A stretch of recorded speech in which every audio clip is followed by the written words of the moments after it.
She was carrying a tray with a single glass of scotch when she saw the signal that was about to get a very dangerous man killed at 30,000 feet.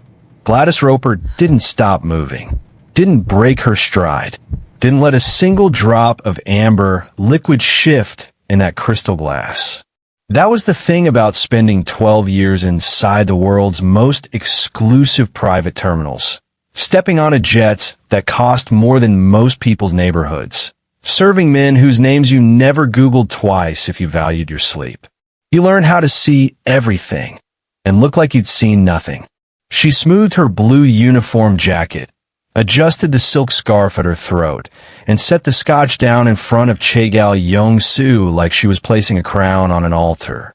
The man sat the way mountains sit, immovable, cold, unbothered by the storm hammering the windows just inches from his face. His dark suit was pressed to a razor's edge. The documents spread across the mahogany table in front of him were worth more than the plane they were sitting in. He didn't look up. Men like Yong-Su never looked up. They didn't have to. But Gladys had already looked. She'd looked at the cockpit 4 minutes ago when she brought Jeffrey Wyatt his pre-flight coffee, and she'd seen the flight path on that iPad. She'd looked at the tarmac 10 minutes before that and watched a ground crew member flash a hand signal that had nothing to do with aviation. And now, with the cabin door about to seal and the engines beginning their low, rising hum beneath her feet, Gladys Roper was standing at the most dangerous crossroads of her life, holding a silver tray, her hand resting gently on the shoulder of the most powerful criminal in the room, doing the math on whether the next 30 seconds would save them both or bury her. The man flying this plane was not planning to land it. Now, before we go any further, if you've ever been the only person in a room who knew the truth and had to decide in a split second whether knowing it was a gift or a death sentence, this story is going to wreck you in the best way. Stay with me, because what Gladys does in the next few minutes doesn't just change her life. It changes what Yong-Su believes a flight attendant is capable of, and he's a man who has seen everything. Here's your question while you watch. If you were Gladys, a woman with a dangerous past she spent years burying, would you open your mouth, or would you let that plane take off?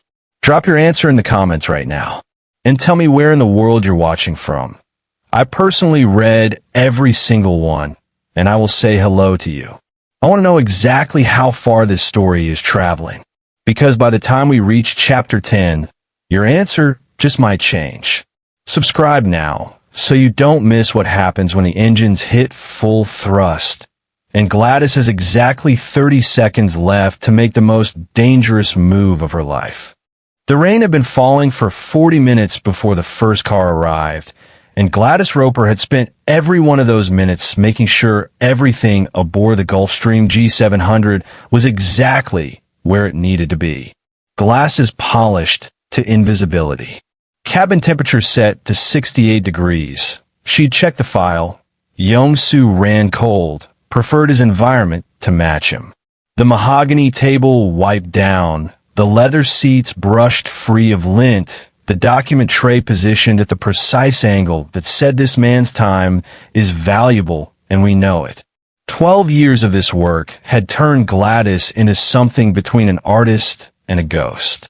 She existed in these cabins the way fine furniture existed, essential, unnoticed, and absolutely load-bearing.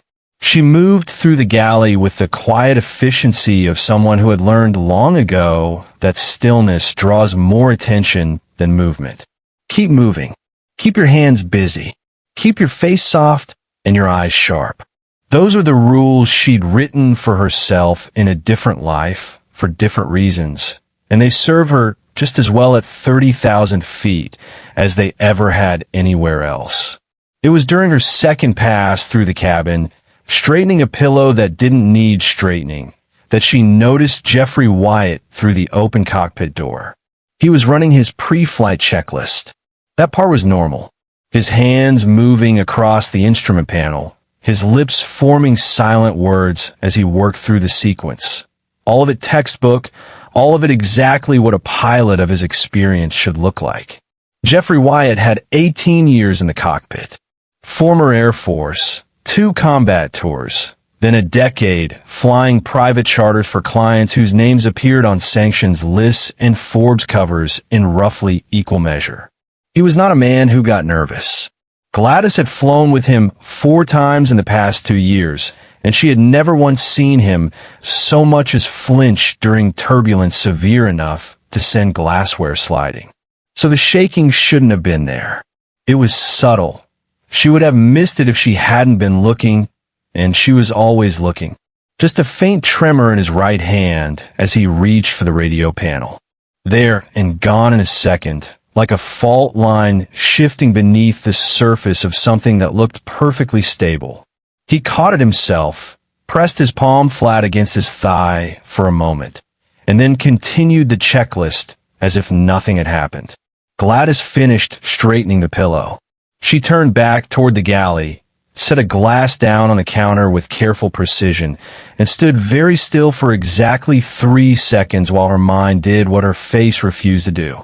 It cataloged. It cross-referenced. It went back through everything she knew about Jeffrey Wyatt, his record, his reputation, his particular brand of unflappable competence, and held all of it up against that single tremor.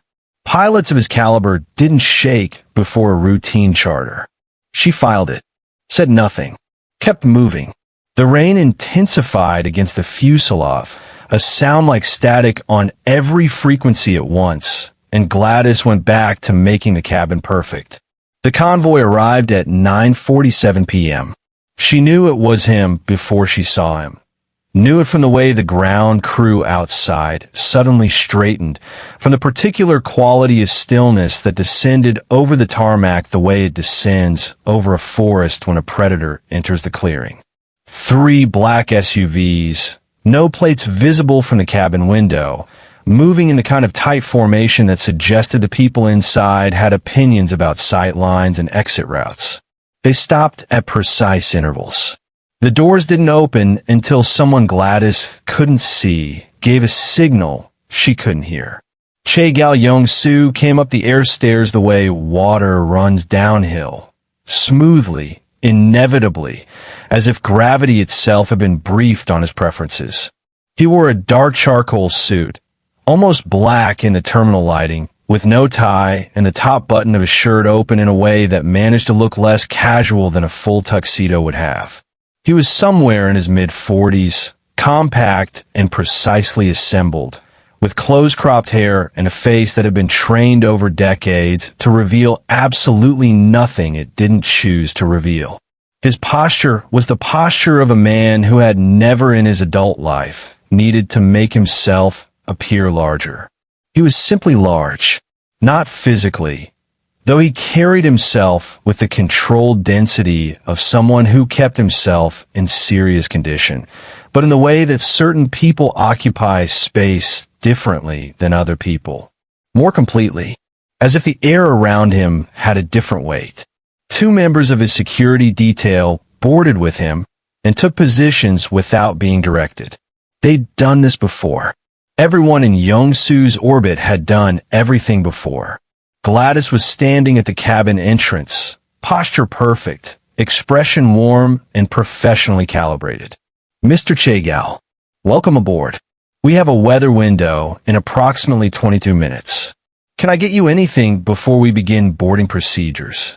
He looked at her the way a chess player looks at the board, not at the pieces individually, but at the whole configuration, the patterns, the implications. A single glance that took in more than most people absorbed in an hour. "The Macallan," he said. "Neat." And then he moved past her toward the main cabin seat without waiting for acknowledgement, which was not rudeness, but simply efficiency. He knew she'd heard him. She knew he knew. He settled into the seat at the mahogany table, opened the document tray, and began reading. Not reviewing. Reading with the kind of focused intensity that suggested whatever was in those pages had his complete attention in a way that few things in the world were permitted to have. His phone was on the table to his left. It buzzed twice in the first 3 minutes. He didn't look at it. Whatever deal was moving through those documents, it was the kind that required everything. And a man whose everything was somewhere else was a man who wasn't watching the room. Gladys noted this with the quiet, dispassionate efficiency of a doctor noting a symptom. Not alarmed. Not yet. Just filing. She went to the galley to prepare the Macallan. The coffee run to the cockpit was not unusual. It was, in fact, exactly the kind of gesture that made Gladys good at her job. Anticipating needs before they were expressed, appearing with the right thing at the right moment, and then disappearing again. Jeffrey Wyatt took his coffee black. No sugar. A detail she'd committed to memory the first time she'd flown with him and never needed to be reminded of since. She knocked twice on the open cockpit door frame. Protocol, even when the door was open, because pilots appreciated the boundary and stepped inside with the cup. "Pre-departure coffee," she said, setting it in the designated holder to his right. "Thanks, Gladys." His voice was steady. She gave him credit for that. She let her eyes move across the cockpit the way she let her eyes move across everything. Not with the focused attention that registers as looking, but with the peripheral, ambient awareness she'd spent years cultivating.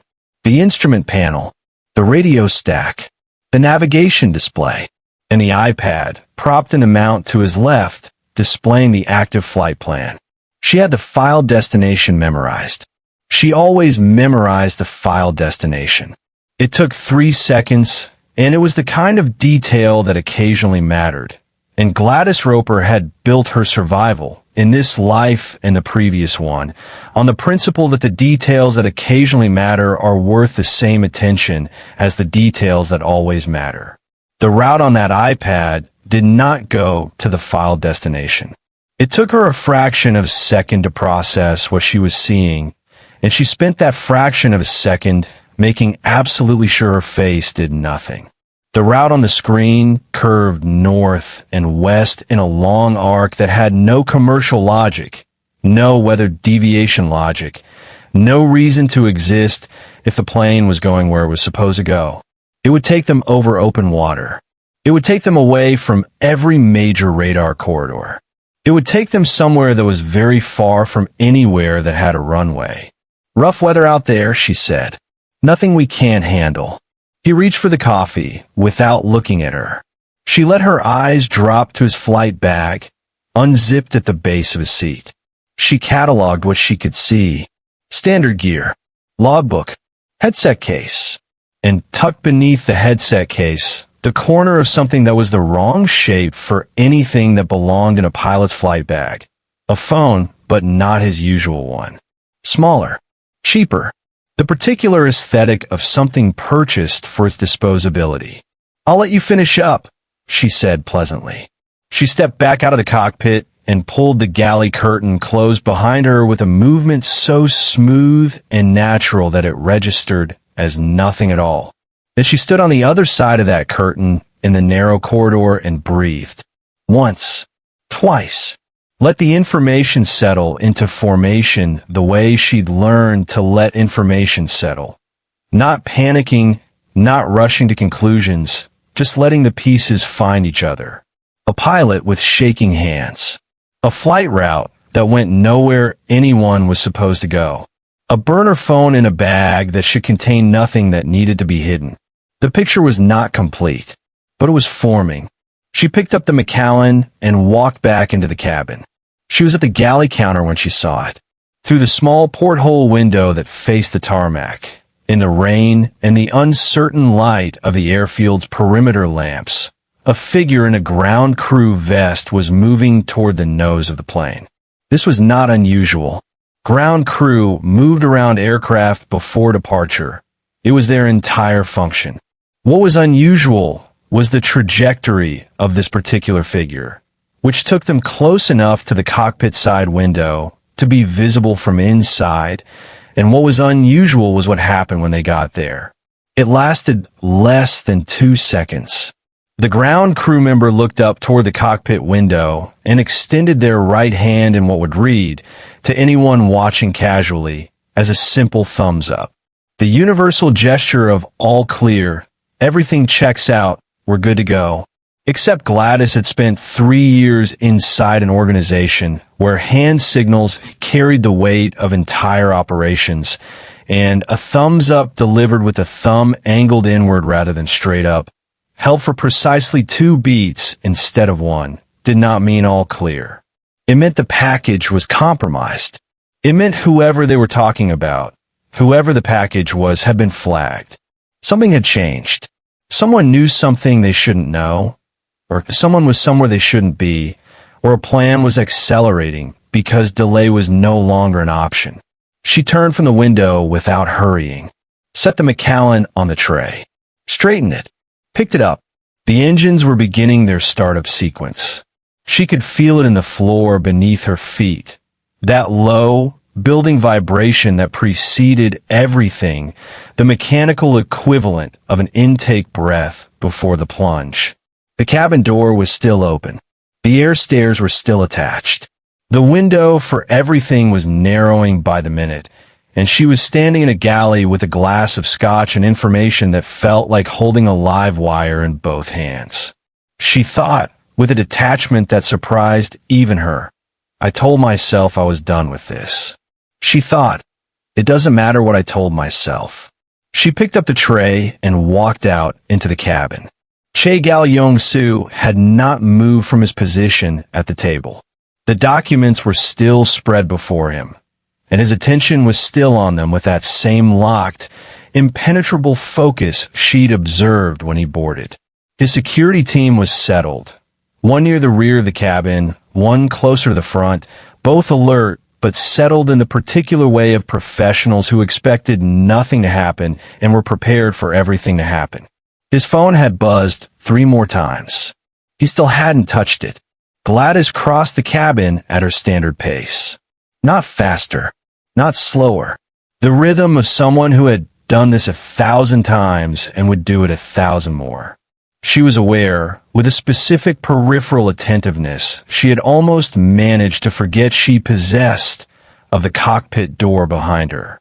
Wyatt would be in his seat. He might be watching the cabin in the mirror. He was probably watching the cabin in the mirror because a man who had just received the signal she'd seen him receive would be watching every variable in his environment with something approaching desperation. She could not look like a variable. She had to look like furniture. She reached Yong-Su's table and set the tray down with her left hand, the glass of Macallan positioned at his 2 o'clock with the unconscious precision of long practice. She straightened, reached across with her right hand, as she always did, to adjust the document tray's angle. A small, routine gesture, the kind of thing she did every time she served him at this table, the kind of thing that was so consistent it had become invisible. And then, because the door was still open and the stairs were still attached, and there were still perhaps 4 minutes before everything closed, and there would be no more choices to make, she did something that was not routine at all. She let her right hand settle on his shoulder, not as a flight attendant, not as staff, as a woman with something urgent to say and no safe way to say it loudly. She felt him go very still beneath her hand. Not the stillness of surprise. Chegal Yong-Su did not do surprise, or at least he did not show it. The stillness of a man whose entire nervous system had just shifted from one gear into another, who was suddenly as present and attentive as it was possible for a human being to be, while his face showed nothing at all because he was very good at this, and so was she. She leaned down, adjusted the angle of the tray, let her lips get close enough to his ear that the words would travel no further than she intended them to travel. Don't react, she said. Barely breath, barely sound. The words shaped more than spoken, carried by the proximity between her mouth and his ear. Your pilot's route doesn't match your destination. He has a secondary phone in his bag, and the man who just gave him a signal from the tarmac. That wasn't clearance to fly. That was confirmation that you're the target. She straightened, picked up the tray, let her eyes move across the cabin in the practiced, placid sweep of someone checking that everything was in its place. She walked back to the galley without looking at him. And now came the part she had no control over. The part where she found out whether the man she had just handed a lit match was going to use it, or whether the cold, calculating intelligence she'd observed in him was about to conclude that a flight attendant with a whisper was more dangerous than a pilot with a plan. She stood at the galley counter, set the tray down, folded her hands, kept her breathing even. Outside, through the porthole, the rain came down like it had somewhere to be. And somewhere behind her, she heard the soft, distinctive sound of Chegal Yong-Su placing his phone face down on the mahogany table. Not picking it up to make a call. Not pressing an alarm. Just placing it down with the deliberate, unhurried movement of a man who had just finished doing one thing and was now, with complete and total attention, beginning something else. She didn't turn around, but she allowed herself, very quietly, the smallest exhale she had taken in the last 20 minutes. He'd heard her, and he hadn't called her a liar, which meant the next 4 minutes were going to determine whether either of them walked off this plane, and Gladys Roper, who had spent the last 4 years trying very hard to be nothing more than a woman who kept glasses polished and cabins cold, was going to have to remember exactly who she used to be. The engines hummed beneath her feet. The air stairs were still attached. The door was still open, but not for long. She heard the cockpit door move before she heard anything else. Not the full close, not the definitive, pressurized seal of a cockpit door being secured for flight. Just a shift. A few inches of travel, slow and deliberate. The kind of movement that a person makes when they want to see something without being seen doing it.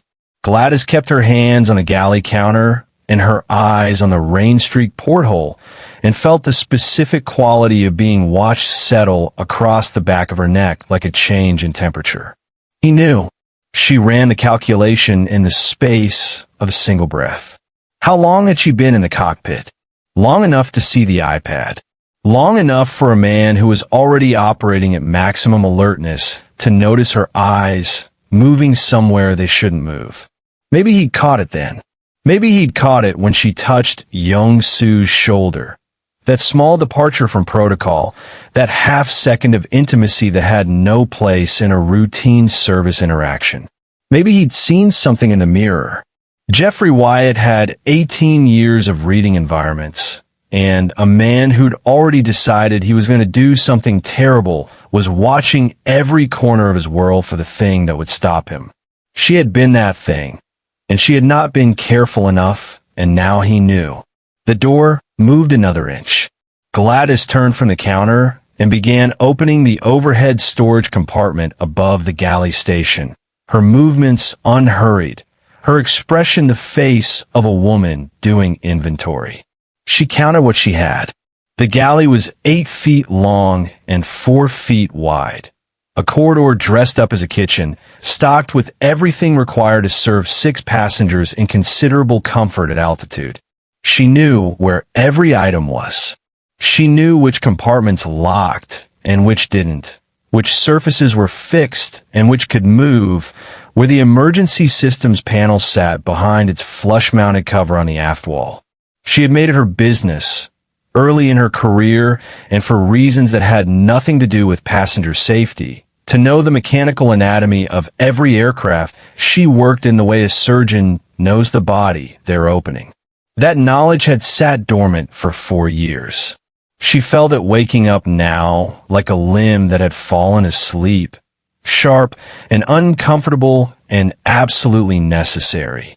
Through the galley curtain, she heard the distinct sequence of sounds that meant the takeoff checklist was accelerating. Wyatt was moving through it faster than the departure window required. She knew the standard timing. She had listened to it enough times that it had become part of her environmental background noise, like weather and engine tone. This was not standard timing.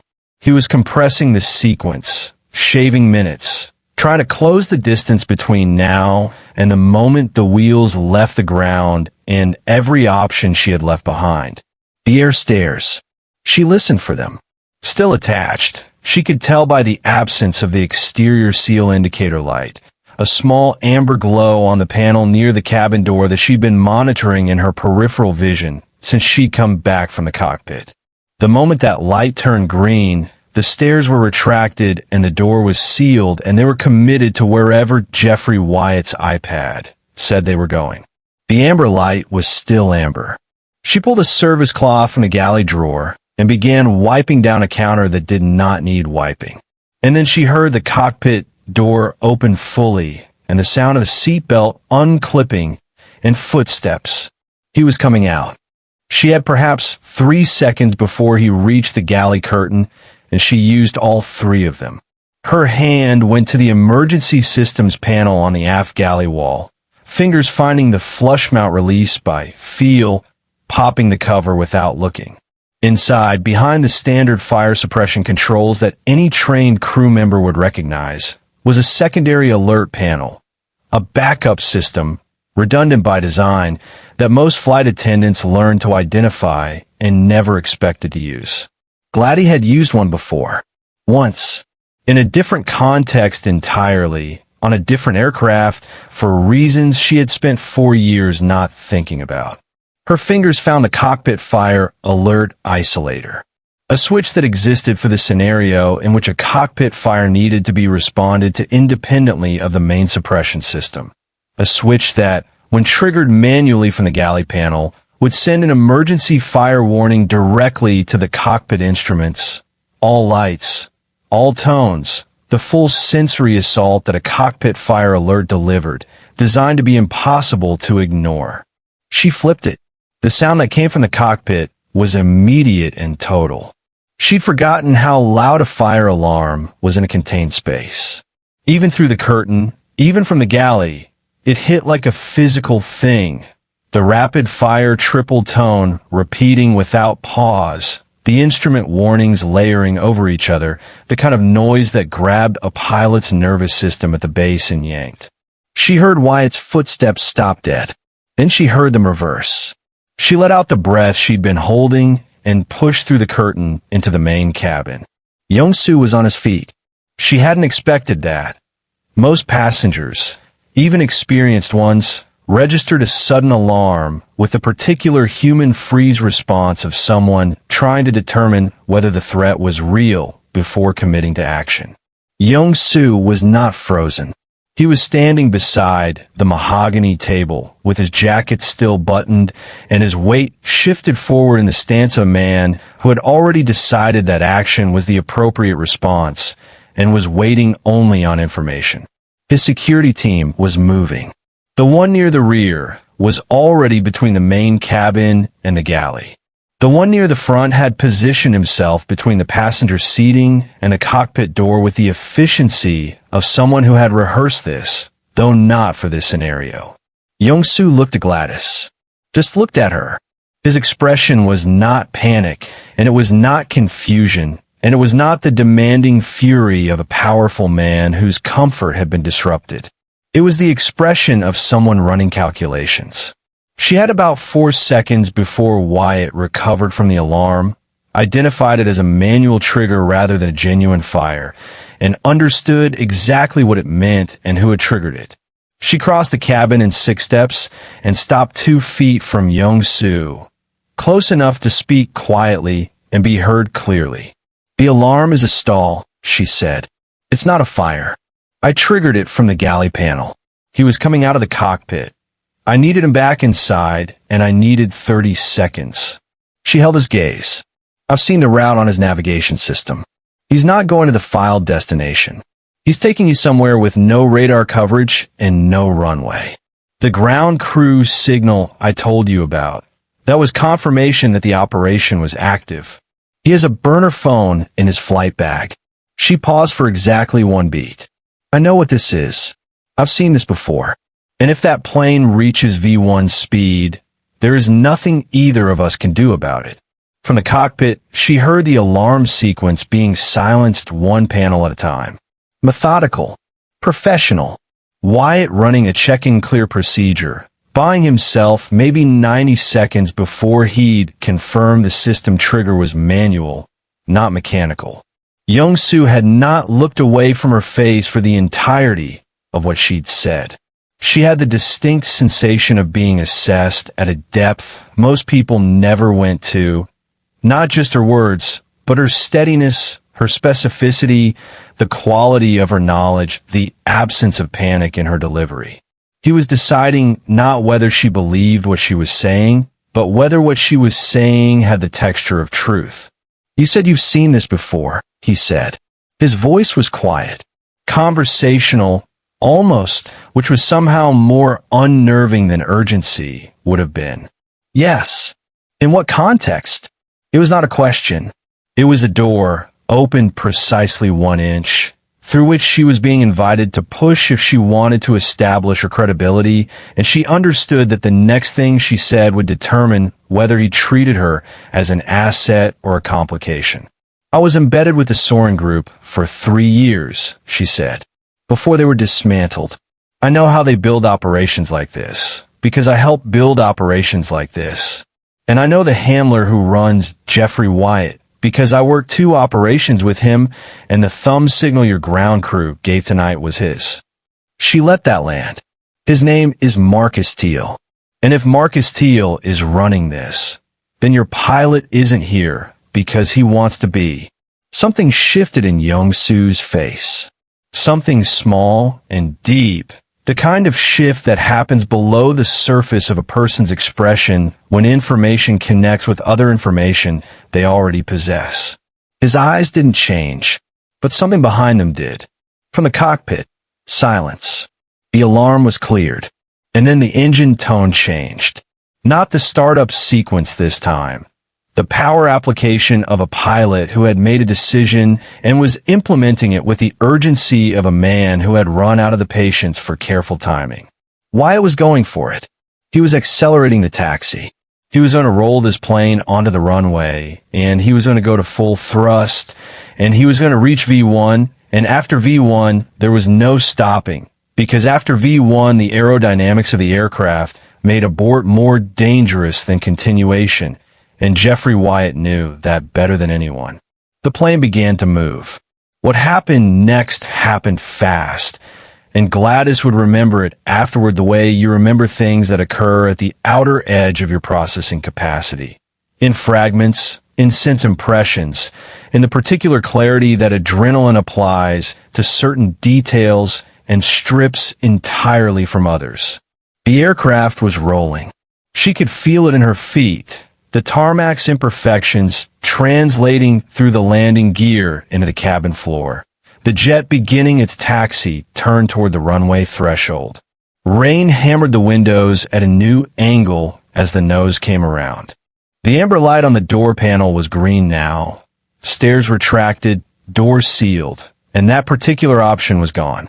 Yong-Su said one word to his security team. One word, in Korean, that she didn't need to translate because she understood it from the way both men moved in response. The security team member near the front of the cabin moved to the cockpit door. He tried it. Locked. Wyatt had engaged the flight lock the moment he'd reversed back into his seat, standard procedure for a pilot who knew his cabin was compromised. The man looked back at Yong-Su. Gladys said, "There's an override." She was already moving to the forward panel beside the cabin door, the one that contained the interphone system, and behind a secondary cover she'd identified on her pre-flight walkthrough, an emergency access keypad for the cockpit door. A system required by regulation, accessible to senior cabin crew, designed for scenarios in which a pilot became incapacitated and the cockpit needed to be entered from outside. "The code rotates with each charter," she said, pulling the cover open. "But the base algorithm doesn't change." Her fingers moved on the keypad. "I've been flying Gulfstreams for 6 years." She entered the code. For digits, then 2, then confirm. The cockpit door clicked. She stepped back without being asked. This was not her confrontation to make. She understood that with the same clarity with which she understood everything else about the dynamics in this cabin. Her role had been intelligence, assessment, and the engineering of access. What came next belonged to Chegal Yong-Su, and she had enough experience with men like him to know that stepping between him and what came next would be its own kind of mistake. He moved past her without hurrying. That was the thing she would remember most vividly, how unhurried he was. The plane was taxiing toward a runway in the rain.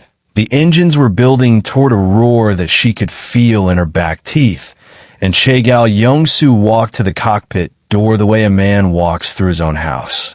As if the urgency of the situation was a matter he had already accommodated internally and no longer needed to reflect externally. He opened the door. She couldn't see what happened inside the cockpit from where she was standing. She didn't need to. She could hear it. Not words, not at first, but the specific quality of silence that descends when a person of significant authority enters a space and everyone in that space becomes aware of it simultaneously. The engine tone fluctuated. The taxi speed decreased. Then she heard Wyatt's voice, and it was not the voice of a man maintaining a position. It was the voice of a man coming apart. She heard her own name. She moved to the cockpit door and stood in the frame, not entering, one hand on the door edge. Wyatt was in his seat, half turned toward the cabin, and whatever composure he had been maintaining for the past hour was gone. His face was the face of a man who had been holding something terrible in his hands for too long and could no longer sustain the grip. Yong-Su stood behind the co-pilot's seat, his posture unchanged, his expression still that blade-edge calm. But there was something in the way he occupied the small cockpit space that made it seem considerably smaller. One of the security team was at Wyatt's shoulder. The other had taken the co-pilot's seat and had his hand on the thrust levers. The plane had stopped moving. "She's telling the truth," Wyatt said. His voice had the rough, stripped quality of something that had been held under pressure for too long. He was looking at Yong-Su, but his eyes were moving the way eyes move when a person's mind is somewhere else entirely. "Everything she told you. It's true. What you need to understand," he stopped, pressed his hand over his mouth for a moment. A gesture so unguarded, it was almost painful to observe. "You need to understand why." Yong-Su said nothing. He simply waited, which was in its way more pressure than anything he could have said. "My family," Wyatt said. "My wife. My daughters. They have my family." The rain beat against the cockpit glass. The runway lights were visible through the windscreen, amber and white in the storm, the path of a flight that was not going to happen. Gladys kept her position in the doorframe and watched Wyatt's face and felt the cold, specific weight of recognition settling into her chest. She knew this construction. She had seen it built before.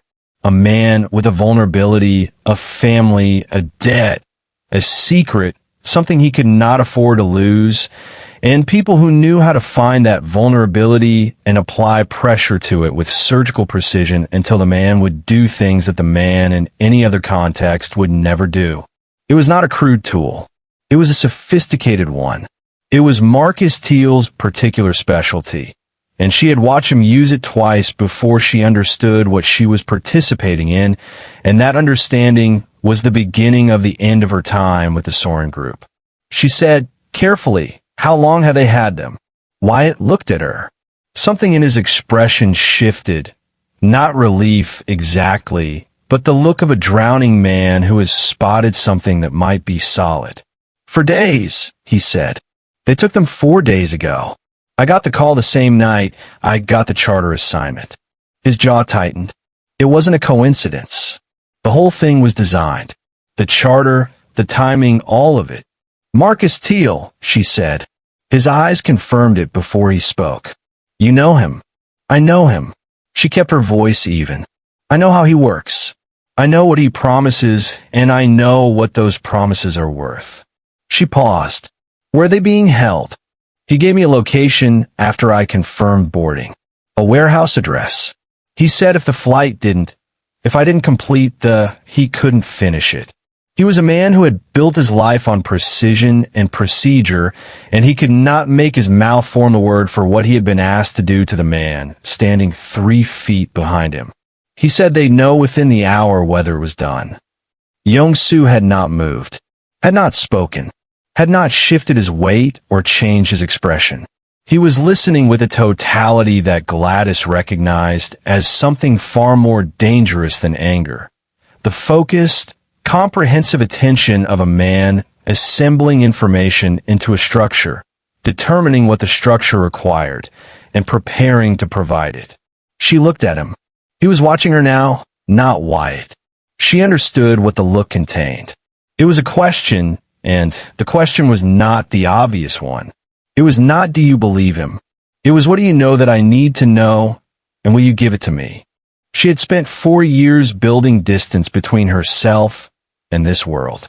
For years making herself small, making herself invisible, making herself the woman who kept the glasses polished and the cabin cold and never, under any circumstances, got involved in other people's wars. She thought about the warehouse address Wyatt didn't have yet, because Teal never gave a full location up front. She knew that. She knew his sequencing. She thought about the secondary communication protocol Teal always established, the one he used to confirm an operation's completion, the one that she knew because she had been the one to receive those confirmations more than once. She thought about Wyatt's daughters, who were in a warehouse somewhere, because their father had been selected as a tool in a conflict they had nothing to do with. She thought about herself for years ago, standing in a different kind of room, making a different kind of decision. There's a confirmation protocol, she said to Yong-Su. After an operation like this, Teal waits for a check-in at a specific interval. If the check-in doesn't come, he executes the contingency. But if someone sends the check-in from the pilot's burner phone, using the right code at the right time, he'll hold the contingency. He'll wait for extraction confirmation. She held Yong-Su's gaze. I know the code format. I know the timing sequence. If we move in the next 20 minutes, before Teal's window closes, you can give her people the warehouse location Wyatt receives on that phone, and Teal will be waiting for a confirmation that never comes, while your team is already through the door. The rain, the runway lights, the stopped aircraft sitting on a wet taxiway in the middle of the night, engines at idle, everyone on board suspended in the moment between what almost happened and what happened instead. Yong-Su looked at her for a long time, long enough that she became aware of the seconds passing with the kind of granular specificity that only arrives when something important is being decided and you're standing close enough to it to feel the weight of the outcome. Then he said to the security team member at Wyatt's shoulder, "Get the phone." And to Wyatt, in a tone that had shed every diplomatic layer and arrived at something that was simply and completely itself, the address. The moment it comes through, you give it to me. Wyatt nodded. His hands were on his knees, and they were still shaking, but it was a different kind of shaking now.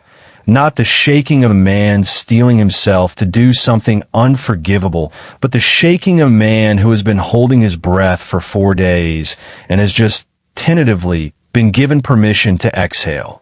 The security team member brought the burner phone to Yong-Su. He held it for a moment, then turned and held it out toward Gladys. She took it. The next 18 minutes were the most precise she had operated in 4 years. She sat at the mahogany table in the main cabin with the burner phone and her own phone and the specific functional calm of someone running a procedure they have rehearsed often enough that muscle memory carries most of the weight. She composed the check-in message in the format she remembered. Teal's protocol had a specific structure, a series of alphanumeric identifiers that served as a handshake, followed by a status code, followed by a timestamp offset that shifted on a schedule she had memorized because memorizing schedules had once been as automatic for her as breathing. She did not know if the schedule had changed in 4 years. She knew there was a real possibility it had. She sent the message anyway, because a real possibility was not a certainty, and a certainty of inaction was worse than a risk of action. The phone sat on the table. Yong-Su stood near the cockpit door. He had made 2 calls on his own phone, both brief, both in Korean, both delivered in the tone of someone issuing very specific instructions to very capable people. The security team member who had been in the co-pilot seat was back in the main cabin. The one at Wyatt's shoulder remained there. At the 2-minute mark, Wyatt's burner phone received a message. It was an address. Gladys read it, passed the phone to Yong-Su without comment. He read it and was on his own phone within 3 seconds. At the 7-minute mark, Teal's confirmation came back to the burner. A single code that meant received and standing by.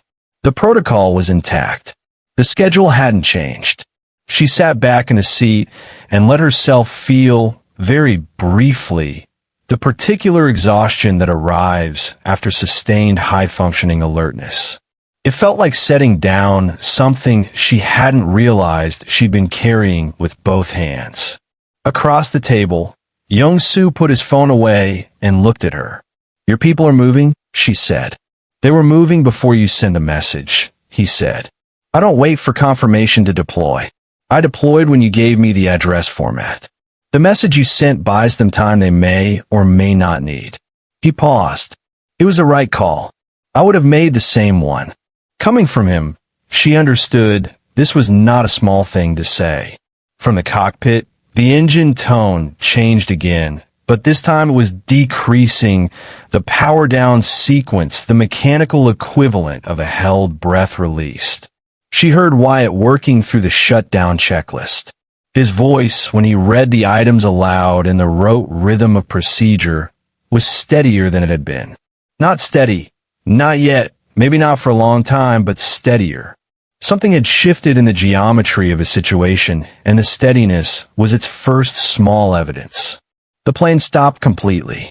The runway lights were still visible through the window, going nowhere, waiting for a departure that had been canceled by everything that had happened in the past 40 minutes. The rain continued. It had the quality now of something that had outlasted its purpose and didn't know how to stop. Yong-Su's phone buzzed. He read the message, and his expression did something that she had not seen it do in the entire time she had been in his orbit. It settled. Not softened exactly, but the particular tension of a man waiting for an outcome he cannot yet control resolved itself into something quieter. "They have them," he said. "All 3. Teal's crew didn't have time to respond. She nodded. She didn't trust herself to speak for a moment, and she was not going to let herself show the extent of the relief, because she was still at the table and Yong-Su was still watching her, and this was not the moment to come undone. She had waited this long. In the cockpit, she heard Wyatt's breathing change.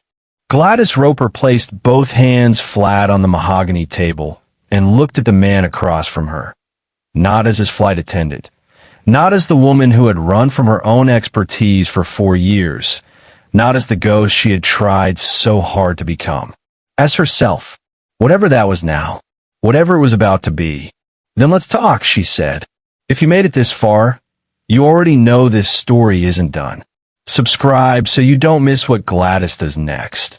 Because a woman who can stop a plane before it leaves the ground is capable of things we've only just started to see.